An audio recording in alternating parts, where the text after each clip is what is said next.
আছিল না সেইকাৰণে একেলগে অকণমান গোল চুল হৈছে একো নহয় আচলতে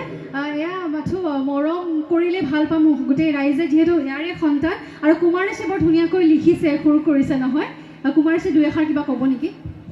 মোৰ একচুৱেলি ক'বলৈ মাতে নাই মাতটো ভাঙি আছে যোৱা নিশা প্ৰগ্ৰেম কৰিবলৈ কণ্টিনিউ 4 দিন কৰিলোঁ তো সমূহ দৰ্শকক মোৰ ফালৰ পৰা দিৱালী আন্তৰিক অভিনন্দন আৰু মোৰ বন্ধু উদিত খুব কৈ থাকে মোক এটা মেলোডি চং লাগে তো তাৰ কাৰণে ভাবিলোঁ এইটো কৰিলোঁ আৰু দীপিনা বুলি ক'লে আমাৰ মেলোডি কুইন বুলি মোৰ এটা মাথাত আহে তাৰমানে আৰু মেলোডি ভইচটো তাইৰ ভইচত ইমান ধুনীয়া লাগে মেলোডি চং তো সেইকাৰণে ভাবিলোঁ দীপিনা আৰু উদিতই কৈছে আৰু বহুত ভাল লাগিছে খুব সুন্দৰভাৱে কৈছে আপোনালোকে নিশ্চয় চাইছে টিকটকতো অধিক জনপ্ৰিয়তা হৈছে আৰু যিকোনো ছ'চিয়েল নেটৱৰ্কিং মিডিয়ামত এইটো হৈছে তুমি মোৰ প্ৰিয়া আপোনালোকে যদি চোৱা নাই ইউটিউবত মাৰি চাব তুমি মোৰ প্ৰিয়া তো যদি ভাল পাই শ্বেয়াৰ কৰিব থ্যাংক